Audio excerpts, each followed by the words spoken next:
आप घर बैठे ही सिर्फ 5 मिनट के अंदर अपने लैपटॉप या मोबाइल से अपने आधार का एड्रेस चेंज कर सकते हैं। देखिए सामने आपको टाइप करना है UIDAI।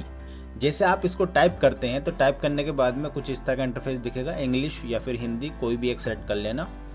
और लैंग्वेज सेलेक्ट करने के बाद में जैसे आप क्लिक करते हैं तो सामने आपको इसकी ऑफिशियल वेबसाइट दिख जाती है। कुछ इस तरह से इसका इंटरफेस दिख जाता है और सामने आप देखेंगे माई आधार। इस पर जाकर आपको डाउनलोड आधार पर क्लिक करना है। जैसे आप डाउनलोड आधार पर क्लिक करते हैं तो क्लिक करने के बाद इस तरह का इंटरफेस सामने खुल जाता है। हमें डाउनलोड नहीं करना है, एड्रेस चेंज करना है, तो हम डैशबोर्ड पर क्लिक करेंगे। जैसे हम डैशबोर्ड पर क्लिक करते हैं, क्लिक करने के बाद में आप देखेंगे कि इस तरह का इंटरफेस खुल जाता है। तो हमें क्या करना है, हमें लॉगिन वाले आइकन पर क्लिक करना है। तो इसको लॉगिन पर क्लिक करना है। जैसे हम लॉगिन पर क्लिक करते हैं, आप देख सकते हैं लॉगिन मैंने हाईलाइट कर दिया है, तो आपको इसी पर ही क्लिक करना है। तो जैसे आप लॉगिन पर क्लिक करेंगे तो लॉगिन पर क्लिक करने के बाद में कुछ इस तरह का इंटरफेस आपको देखने को मिलेगा। हमें आधार नंबर डालना है, फिर कैप्चर डालना है, उसके बाद में लॉगिन विद OTP पर क्लिक करना है। तो आपको जिस आधार का एड्रेस चेंज करना है उसका आधार नंबर डाल लेना है।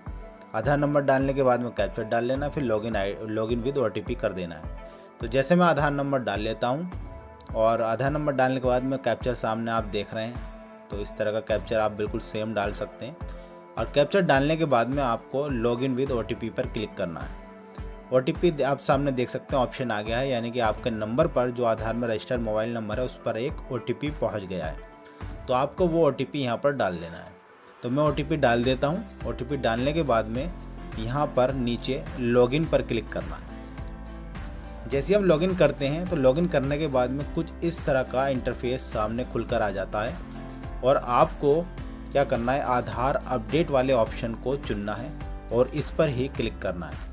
तो हम इसको चुन लेते हैं। जैसे ही इस पर चुनते हैं तो सामने देख सकते हैं अपडेट आधार ऑनलाइन आ रहा है, इसको क्लिक करेंगे।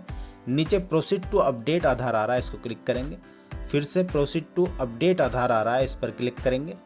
और क्लिक करने के बाद में सामने आप देख सकते हैं आपका जो पुराना एड्रेस है वो खुलकर आ जाता है सामने।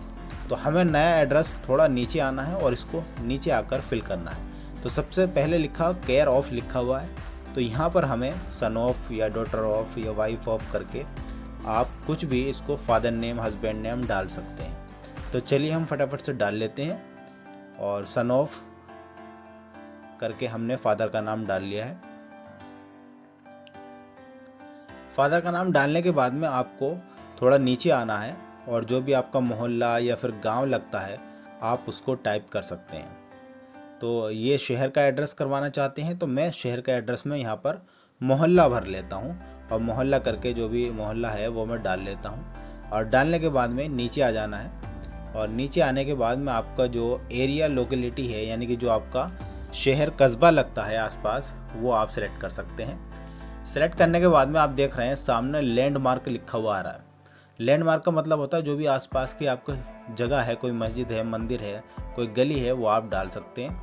अगर नहीं है तो नहीं भी डाल सकते। और नीचे आपको आना है पिन कोड पर। तो यहाँ पर आपके एरिया का जो भी पिन कोड है उसको आप डाल लेंगे। डालने के बाद में नीचे एक ऑप्शन खुलेगा विलेज, टाउन, सिटी। गांव से है तो यहाँ पर विलेज भर लेना है। अगर शहर से है तो आप अपना कस्बे का नाम, शहर का नाम यहाँ पर चुन सकते हैं। तो चलिए मैं चुन लेता हूँ। और चुनने के बाद में नीचे एक ऑप्शन खुल जाता है पोस्ट ऑफिस का। तो पोस्ट ऑफिस ऑटोमेटिक आ जाएगा, आपको सेलेक्ट कर लेना है। सेलेक्ट करने के बाद नीचे आप देख सकते हैं, नीचे आ रहा है select valid supporting document type, यानी कि अब आपको जो एड्रेस चेंज करना है उसके लिए एक डॉक्यूमेंट लगाना होगा। काफ़ी सारे डॉक्यूमेंट दिए गए हैं, आप इनमें से कोई भी एक सेलेक्ट कर लेना। मैं सेलेक्ट कर लेता हूँ मूल निवास, यानी कि domicile certificate. Domicile certificate select करने के बाद में इसको ओके करेंगे पॉपअप को। और नीचे एक ऑप्शन आ रहा है व्यू डिटेल अपलोड डॉक्यूमेंट, यानी जो हमने स्कैन करके रखा है उसको यहाँ पर अपलोड करेंगे। तो इस पर जैसे ही हम क्लिक करते हैं, क्लिक करने के बाद में कंटिन्यू टू अपलोड पर क्लिक करना है। और जहाँ भी आपने वो फाइल रखी हुई है PDF में बनाकर मूल निवास की, उसको सेलेक्ट कर लेंगे। सेलेक्ट करने के बाद में आपको जैसे ये यस होता है तो आप इसको व्यू करके भी देख सकते हैं कि आपने सही अपलोड किया है या फिर गलत अपलोड किया है। यहाँ से आपको क्लिक करना है।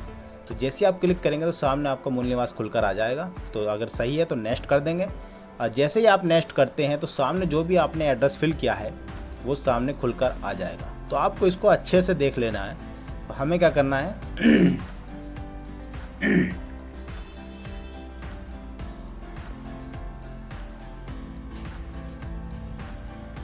तो हमारा एड्रेस सही है, तो हमें क्या करना है, इस पर टिक करना है और टिक करने के बाद में इसको पॉपअप को क्लोज करेंगे और नेक्स्ट कर देंगे।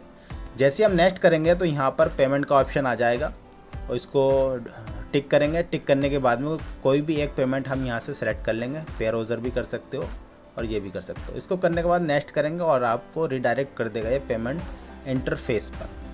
आप सामने देख सकते हैं 50 रुपये का पेमेंट आ रहा है और net banking, HDFC, Airtel money किसी से भी कर सकते हैं। तो शो ऑल पे क्लिक करके आप और भी ऑप्शन इसमें देख सकते हैं। जैसे कि एक ऑप्शन आ रहा है स्कैन और पे, यानी कि इस पर क्लिक करेंगे तो आपको एक QR कोड देगा। QR कोड को हम स्कैन करके पेमेंट कर सकते हैं। बहुत ही आसान तरीका है ये।